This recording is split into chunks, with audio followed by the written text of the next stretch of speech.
No breakthrough yet as the political, legal, and economic crises over the Coastal GasLink pipeline escalates. Right now, via rail lines across the country are shut down and have been shut down since Thursday. So is CN's Eastern Network, disrupting shipments of key supplies. Politicians have been prevented from entering legislatures. In a controversial press conference where he told protesters to check their privilege, Andrew Scheer has now demanded that Justin Trudeau direct the RCMP to enforce the law and remove the protesters. Here's what he said. Do the right thing, Prime Minister Trudeau. We cannot allow a small number of activists to hold our economy hostage and threaten thousands of jobs. Pick up the phone, tell Minister Blair to put an end to this situation. So the dispute centers around some hereditary chiefs of the Wet'suwet'en Nations and their supporters who are protesting the Coastal Link gas pipeline in British Columbia. Now, the pipeline was given the green light by the provincial NDP government, has the support of all the elected chiefs of the Wet'suwet'en First Nations, including some, but not all, of the hereditary chiefs. Now, that has sparked solidarity protests across the country, including in Belleville, Tyendinaga, just about 2 hours east of Toronto, where a key rail line is being blockaded. Yesterday, the Minister of Indigenous Services, Marc Miller, spent 9 hours meeting with Mohawk leaders at the blockade to try to negotiate a settlement. So far, there's no change. So what is the way forward? Should the police move in, as Andrew Scheer has demanded, or will that further inflame the situation? And what precedent could all this set for other projects like Trans Mountain Pipeline? Let's find out. Joining me now is the Minister of Indigenous Services, Marc Miller. Minister, thanks for joining us. Yesterday, you had this 9-hour meeting. Everyone's asking, since you've emerged, is there a way forward to end the blockade? Yes, but it isn't going to be easy. We've gone from zero to rhetoric and vitriol in this situation, and the question I asked myself coming out of the meeting is, who are we as Canadians, and what do we believe in? 30 years ago, police moved in Ganasatagi, and someone died. Someone died, and did we learn from that? Did we learn from Ipperwash? You know, it's clear the country's suffering. It's clear the economy's suffering. There's shortages, and they'll only get worse if this continues. But the question I ask myself and I ask Canadians is, who are we as a people? What do we believe in? Do we believe in peace and dialogue with people that we don't necessarily agree with? Or do we just invoke, and these all start with injunctions. And when police go in, they exercise discretion, and we've learned from Ipperwash. And the challenge I ask myself at the end of the day is, do we use all means to ensure that there's a peaceful resolution to this, or do we just dig in like we've done for years and decades and come to the same conclusion? We keep repeating the same errors, and so my advice to my colleagues is let's ensure that we get to a peaceful solution. That involves dialogue. Yesterday I went in, people were very suspicious. The people there are under stress, they're under fear, and let me say they're very good people that are there. They believe in peace, they fundamentally believe in peace. Their great law of peace is founded on that issue. But they believe deeply that they've been hurt, and now they're standing in solidarity with the Wet'suwet'en in BC on substantially similar issues.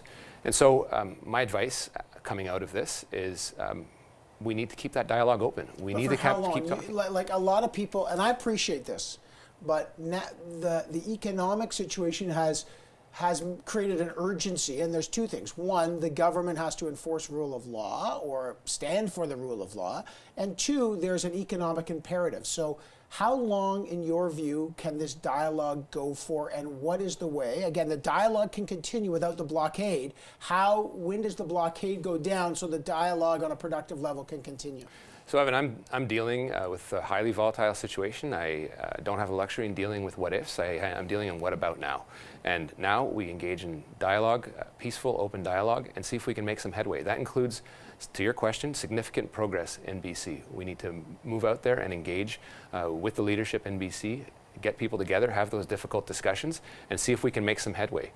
So if it's resolved in BC, if the Wet'suwet'en issue in BC is resolved, does the blockade come down in Tyendinaga, Belleville? I'm confident we can make significant progress if that happens. There are a number of elements that need to fall into place before we get into entertaining that scenario, but that involves full engagement of the government on these issues, full engagement and open and clear dialogue.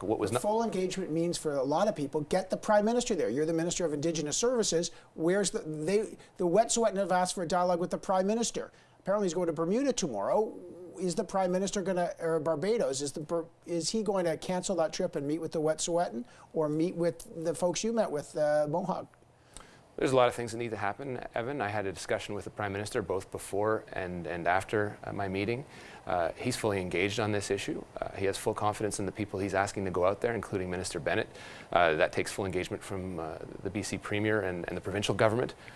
But Canadians should know that we're fully engaged in resolving this in a peaceful fashion. And but is there a timeline? You know that's going to be the question. Is there a timeline for the next meeting?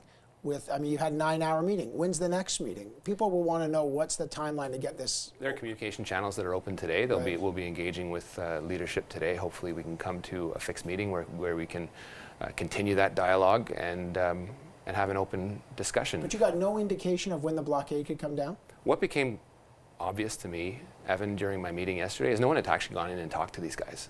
We'd taken positions, we'd posted, we'd tweeted. You have leaders with vitriolic statements that are inflammatory and make the situation worse.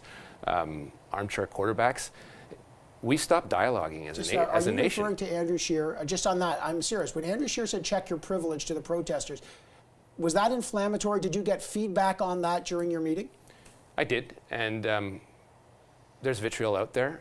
The biggest challenge we face is fear and ignorance and lack of knowledge, and we can't educate ourselves unless we go in there and see what people that we don't necessarily agree with and have deep-seated grievances against Canada that go back since before Canada was created, and discuss those issues as grown-ups. So what's your message to Premier Kenney and Andrew Scheer? Andrew Scheer says, get the government, your job is to enforce the rule of law, instruct the RCMP to end the blockade.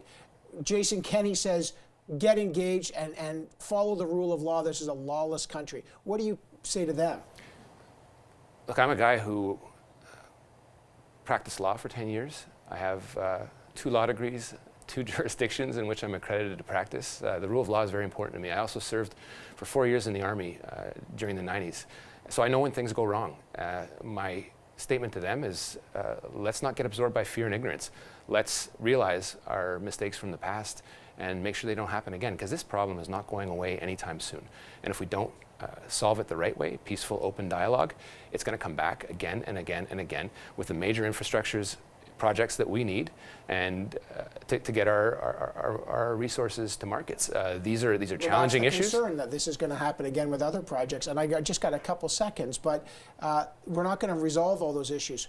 When's your best guess as to when the blockade can end, so some other issues maybe have a better opportunity to be talked about? I'm in zero position to guess at this point. I'm in a position to do, and that's exactly what I'm doing. I'm engaging with Mohawk leadership. My colleagues are engaging with Wet'suwet'en leadership, and that's what needs to be done if we're going to lead this to a peaceful resolution. That's what Canadians expect with us, and that's what we expect as a country. All right, I got to leave it there. I look forward to the next meeting. Mr. Miller, thank you for coming in. I appreciate it very much.